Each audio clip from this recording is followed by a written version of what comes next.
यानी राठौड़ वंश का संस्थापक हुआ सिंहा। और इस टोड की कहानी के अनुसार राठौड़ किनकी संतानें हो गई? गढ़वालों की। भी राठौड़ गढ़वालों की संतानें हो गई। और ये कहानी कहां से आई, किस वजह से ये प्रचलन में आई? तो पहले तो इस कहानी को देखते हैं कि राठौड़ जो है वो गढ़वालों की संतानें क्यों मानते अपने आप को, कौन से ग्रंथ में ऐसी बात लिखी मिल गई। ये सारी की सारी गड़बड़ हुई पृथ्वीराज रासो की वजह से। किसने लिखा? चंद्रवरदाई। पृथ्वीराज रासो में चंद्रवरदाई जयचंद को जयचंद गढ़वाल नहीं लिख के जयचंद कमदज लिखता है या जयचंद राठौड़ लिखता है। यानी वो गढ़वाल नहीं लिखता, वो राठौड़ लिखता है। और इस आधार पर कुछ इतिहासकारों ने मान लिया कि ये जो मारवाड़ के राठौड़ वो जयचंद गढ़वाल की निकली हुई एक शाखा है। और राठौड़ों ने भी यही मानना शुरू कर दिया कि हम किनकी संतानें हैं? गढ़वालों की। लेकिन धीरे धीरे इसके ऊपर शोध हुआ। हारनोली नाम का एक इतिहासकार ने सबसे पहले यह कहा कि राठौड़ गढ़वालों की संतानें नहीं है। और उसके बाद पूरी तरीके से इसको सिद्ध करने का प्रयास किसने किया? ओझा ने। ओझा बोला कि नहीं, राठौड़ गढ़वालों की संतानें नहीं है, ये दोनों अलग अलग वंश है। तो ओझा ने कुछ सबूत पेश किए कि इस आधार पे मैं कह सकता हूं कि राठौड़ गढ़वालों की संतानें नहीं है। क्या क्या सबूत दिए?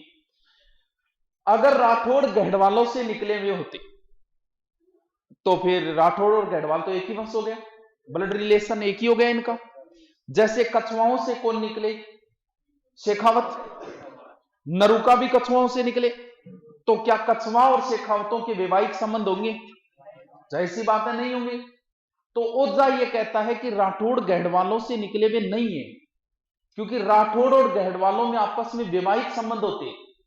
और उसने कई इतिहास के उदाहरण दिए, बोले ये देखो राठौड़ है, ये गढ़वाल है, देखो इनमें आपस में वैवाहिक संबंध हुआ है। तो इस आधार पर राठौड़ गढ़वालों से निकले हुए नहीं है। बोल तो फिर ये गड़बड़ क्यों हुई? ओझा ये कहता है गड़बड़ इस वजह से हुई है कि कन्नौज के नजदीक एक शाखा थी बदायूं, और बदायूं का शासक भी चंदी था, उसका नाम भी। और बदायूं में राज था राठौड़ों का। तो हो सकता है ये नजदीक होने की वजह से गड़बड़ हो गई होगी।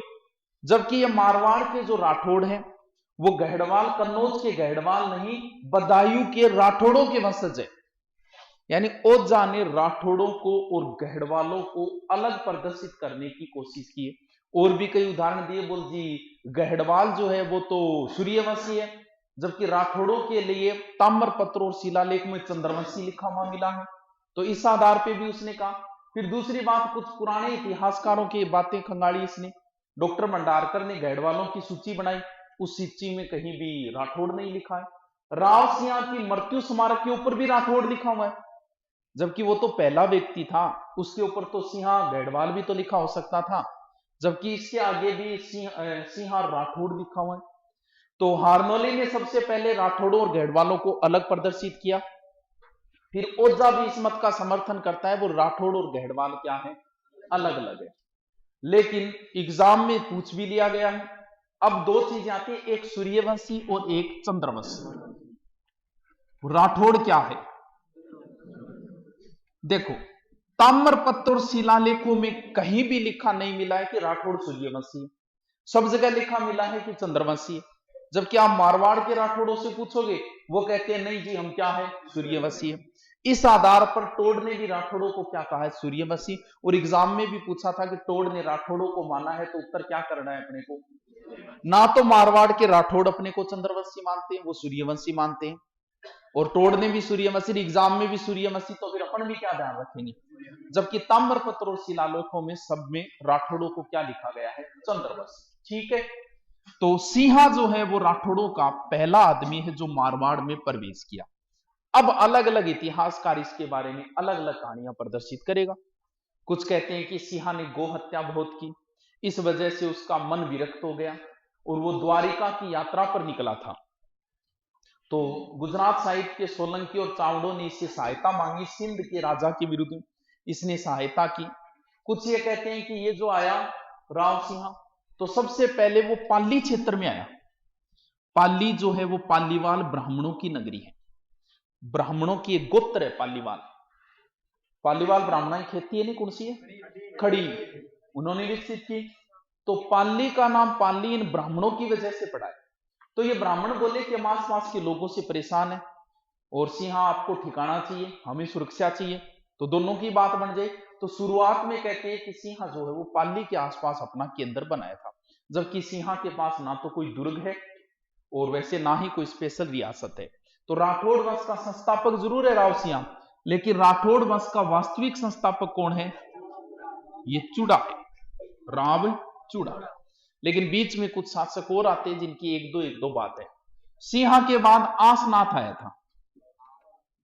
ऐसा आता है कि ये जलालुद्दीन से लड़ते में मारा गया, लेकिन जलालुद्दीन कभी मारवाड़ में आया ही नहीं था। सल्तनत काल का पहला आदमी अलाउद्दीन खिलजी था जो मारवाड़ क्षेत्र में आया था, बाकी कोई आया ही नहीं था। लेकिन इतिहासकारों में लिख दिया तो अपने को मान लेते हैं 1191-92 के आसपास जलालुद्दीन से लड़ते हुए मारा गया आसनाथ। इसके बाद में एक शासक आया दूहड़। इसकी भी एक ही बात है, दूहड़। कहते हैं कि ये जो दूहड़ है वो कर्नाटक से एक माता की मूर्ति लाया था। अब आपने नाम सुना होगा चक्रेश्वरी, हो सकता है नहीं भी सुना होगा। चक्रेश्वरी माता की मूर्ति लाया, इधर वाली साइड से लाएगा तो सबसे पहले बाड़मेर का एक गांव आया नागाना। नागाना गांव में चक्रेश्वरी माता की मूर्ति लगा दी। अब मानते हैं, है कि नहीं ये पता नहीं, ऐसा मानते हैं कि नगाना गांव में होने की वजह से चक्रेश्वरी माता का नाम क्या हो गया? नागणेची। और ये नागणेची राठौड़ों की क्या हो गई? कुलदेवी। बस इतनी बात है। दूहड़ है, कर्नाटक से चक्रेश्वरी या नागणेची माता की मूर्ति लाया और नगाना गांव में लगवा दी, और ये राठौड़ों की क्या हो गई? कुलदेवी। ठीक है।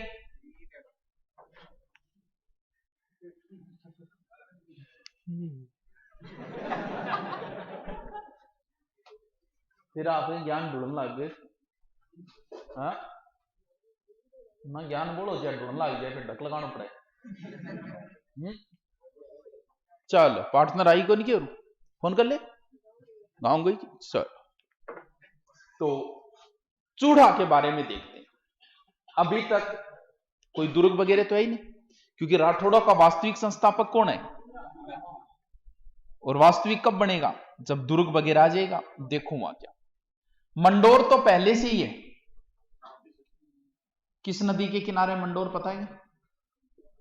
नागाद्री है। क्या था? अब तो ये नदी है ही नहीं, नागाद्री। मंडोर नागाद्री नदी के किनारे था। बहुत पुराना शहर बताते हैं। ऐसा भी बताते हैं कि रावण का ससुराल भी यही था। रावण की घरवाली का नाम था मंदोदरी।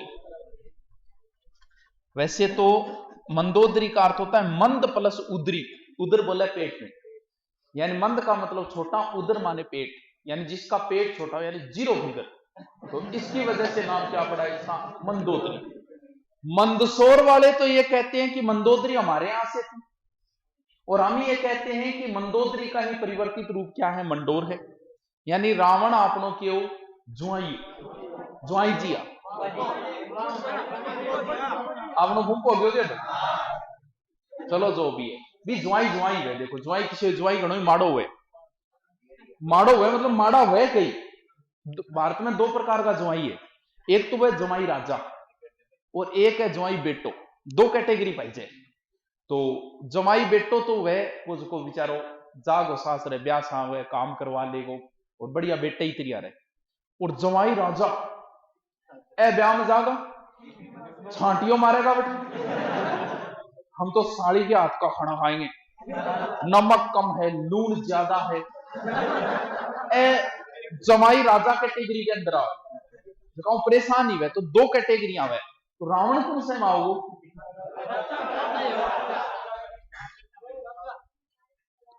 जैसे ज्वाई चेक किए हो, कौन सी लाइट पड़ गई तेरे पर?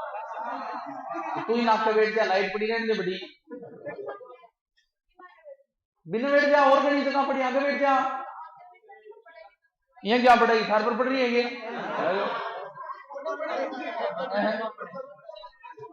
लाइट किसने कर दिया? आज घुमा दे।